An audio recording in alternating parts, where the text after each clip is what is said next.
कुछ लोग कहते हैं एनिमे ज्यादा सुपीरियर है अपने विजुअल्स के लिए एंड कुछ लोग कहते हैं मांगा ज्यादा सुपीरियर है अपनी ओरिजिनलिटी एंड टाइम के लिए, या फिर बहुत सारे लोग अपने फेवरेट एनिमे जैसे जुजुत्सु काइसन या फिर डीमन स्लेयर को खत्म करके ये सोचते हैं कि क्या हमें मांगा अब पढ़ना चाहिए, क्योंकि अपना एनिमे बिना स्पॉइल किए स्टोरी को फॉलो करने का यही एक इकलौता रास्ता बचता है। तो मांगा वर्सेस एनिमे, इनमें क्या डिफरेंसेस हैं एंड कौन सा ज्यादा सुपीरियर है एंड कौन सा ज्यादा बेटर है। अगर आप ये डिसीजन नहीं ले पा रहे हो तो ये वीडियो आपकी हेल्प करेगी ये डिसीजन लेने में कि मांगा ज्यादा बेटर है या एनिमे। तो without wasting any more time let's begin this video. Okay, so Japanese story media अपने rich and vibrant characters and story telling दो चीजों से अपने ऑडियंस के पास पहुंचाती है। पहला मांगा मतलब कि जापानीज कॉमिक बुक या हैंड रिटन नॉवेल्स, एंड दूसरा एनिमे जो कि मोस्ट ऑफ द टाइम मांगा से ही बनाई जाती है इन जापानीज स्टाइल एनिमेटेड शोज, जो कि बहुत बच्चों के लिए भी हो सकती है एंड एडल्ट्स के लिए। तो इस वीडियो को हम दो पार्ट्स में डिवाइड करेंगे। पहले हम मांगा एंड एनिमे के प्रोज एंड कॉन्स को देखेंगे, उसके बाद हम मांगा एंड एनिमे में क्या क्या डिफरेंसेस हैं, आई मीन कंटेंट वाइज क्या क्या डिफरेंसेस है वो जानेंगे। तो ओरिजिनलिटी, जिसमें मांगा एनिमे से बेटर हो जाता है। अब इसमें कोई डाउट नहीं है कि ओरिजिनलिटी वाला पॉइंट मांगा को क्यों मिला। अब जो मांगा का होता है उसके फर्स्ट थॉट्स एंड उसके ओरिजिनल आइडियाज वो मांगा में ही लिखता है। मांगा में मांगा का हैंड ड्रॉन आर्ट होता है जो वो कैरेक्टर खुद डिजाइन करता है एंड जो स्टोरी वो खुद लिखता है, क्योंकि एनिमे में ढेर सारे आर्टिस्ट मांगा को डुप्लीकेट करते हैं एंड मांगा जैसा ही चीज बनाते हैं एनिमे के फॉर्म में। बट बहुत सारे ऐसे एनिमे भी हैं जिसमें मांगा राइटर, जिसे मांगा का कहते हैं, उनका भी इन्वॉल्वमेंट होता है बहुत ज्यादा। लेकिन एक मांगा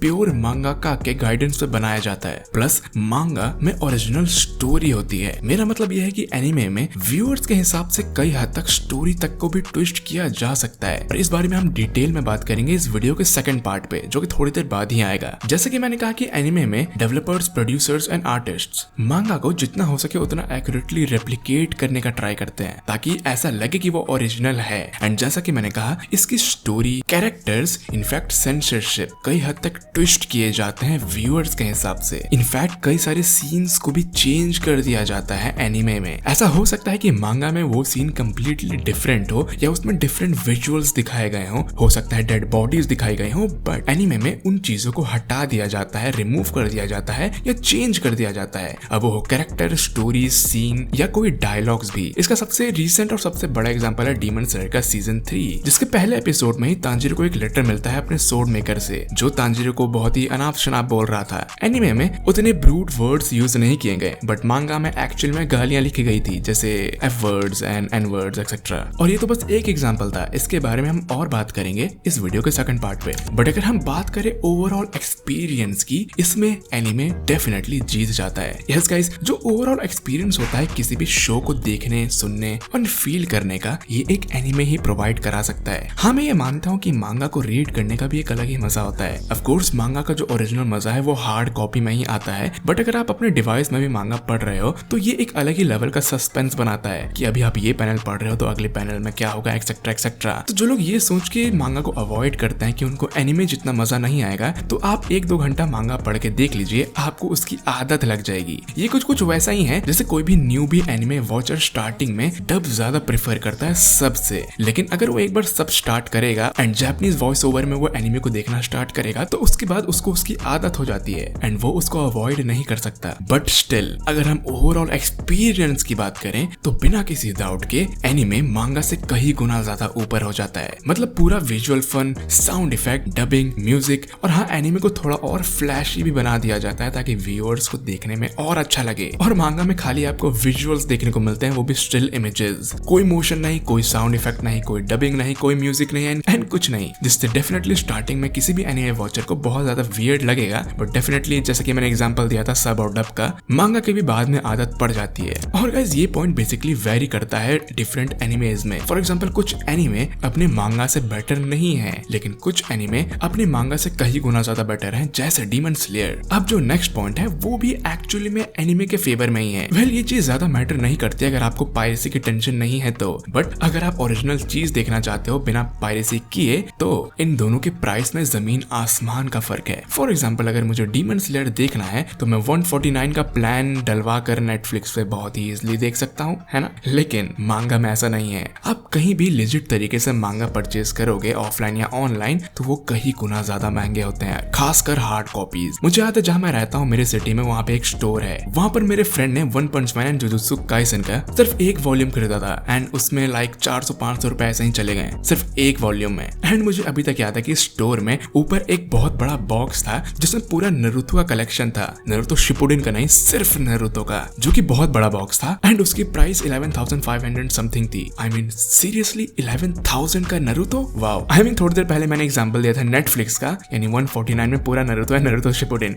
बट गाइस एक्चुअली में मांगा को एज अ कलेक्शन भी लिया जा सकता है। आई मीन ये अमीरों के शौक है। बट यार जैसे कि मैंने कहा ये भी एक पॉइंट है, प्राइस डिफरेंस, दोनों के प्राइसेस में बहुत ज्यादा फर्क है। लेकिन अगर आप मांगा को दूसरे तरीके से रीड करते हो तो शायद ये पॉइंट आपके लिए बिल्कुल भी वैलिड नहीं है। आप समझ गए ना, मुझे नीचे कमेंट सेक्शन में बताएं अगर आप समझ गए हो तो। अब जो नेक्स्ट पॉइंट है वो मांगा के फेवर में है। बेसिकली मांगा में कोई फिलर्स नहीं होते हैं। इनफैक्ट मांगा में आपको बोनस चैप्टर्स भी देखने को मिल सकते हैं, जिसके बारे में हम इस वीडियो के सेकंड पार्ट में बात करेंगे। बट सबसे अच्छा एग्जांपल नारुतो एंड बोरुतो का ले लीजिए। इनमें एक्चुअल में कोई फिलर्स नहीं है, अगर है भी तो बहुत ज्यादा कम। बेसिकली इसका सीन ये है कि एनिमे मांगा से पीछे चलता है एंड जब भी एनिमे मांगा तक पहुंच जाता है तो एनिमे को ब्रेक लेना पड़ता है मेन स्टोरी लाइन से, जब तक मांगा आगे नहीं निकल जाता है। एंड तब तक ये लॉन्ग रनिंग एनिमे क्या करेंगे, ये फिलर्स निकालते हैं। आई मीन इनको तो अपना रेगुलर शेड्यूल फॉलो करना ही होगा, लेकिन मांगा ऐसा नहीं है। मांगा अपना टाइम लेता है एंड बहुत ही ज्यादा अच्छे से सिर्फ मेन स्टोरी लाइन रिलीज करता है। एंड इस वीडियो के फर्स्ट हाफ का लास्ट पॉइंट है, मांगा रीडर्स हमेशा एनिमे से आगे रहते हैं। गाइस इसका भी एक अलग मजा है, आपको स्टोरी पहले से पता है। आई मीन डेफिनेटली ऐसा नहीं है कि आपने सारी स्टोरी स्पॉइल कर ली। मुझे याद है कि जब मैंने डीमन स्लेयर का मांगा पढ़ना स्टार्ट किया था तो मेरे दोस्त ने एक कमेंट किया था, उसने कहा था भाई क्यों अपना स्पॉइल कर रहा है। मैंने कहा मैं स्पॉइल कहां कर रहा हूँ, मैं तो अपनी स्टोरी को आगे बढ़ा रहा हूँ, बट बिना एनिमे देखे। एंड इस बात को एनिमे वॉचर्स को जरा समझना होगा, मांगा पढ़ना स्पॉइल करना नहीं है, आप बस एक अलग तरीके से अपनी स्टोरी को कंटिन्यू कर रहे हो। एंड दैट्स व्हाई मुझे मांगा पढ़ना कभी कभी अच्छा लगता है, बट कुछ एनिमेज में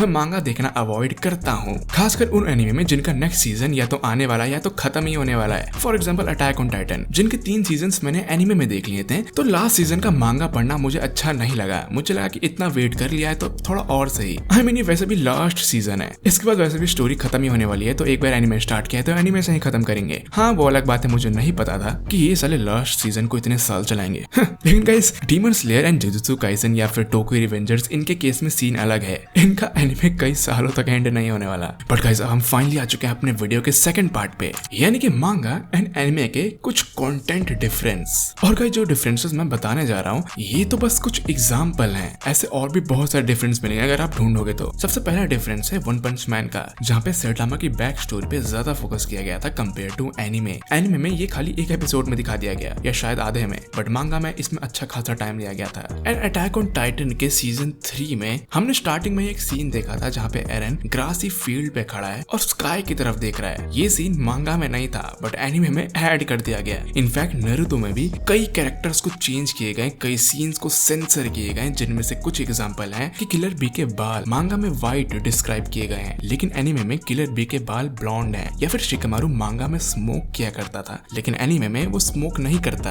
या फिर करता भी है तो वो जला हुआ नहीं दिखाते हैं उसे। अगर हम डीमन स्लेयर में बात करें, डीमन स्लेयर के एपिसोड 4 फाइनल सिलेक्शन में जब तांजीरो अपनी ट्रेनिंग पूरी करके आता है और सब लोग बैठ के एक साथ खाना खाते हैं, ये सीन मांगा में नहीं है। इनफैक्ट एक और सीन है जिसमें मुजान एनिमे में स्नैप करता है नीचे, लेकिन मांगा में ये स्नैप अपने फेस के बगल में करता है। ये कुछ छोटे मोटे डिफरेंसेस हैं जिससे स्टोरी में बहुत ज्यादा फर्क नहीं पड़ता, बट हाँ ये कुछ डिफरेंसेस थे। बट गाइस मैं चाहता हूँ कि आप नीचे कमेंट सेक्शन में बताएं कि आप क्या प्रेफर करते हैं, मांगा या एनिमे। आप क्या ज्यादा देखते हैं और आपको क्या ज्यादा अच्छा लगता है? क्या आप भी एक मांगा रीडर हैं या फिर आप प्योर एनिमे वॉचर हैं? एंड गाइस आप भी कुछ ऐसे सीन्स बता सकते हो नीचे कमेंट सेक्शन में जो आपने मांगा एंड एनिमे के बीच में फाइंड किए हैं। और गाइस मैं आपको मिलता हूँ किसी और वीडियो में, तब तक के लिए गुड लक।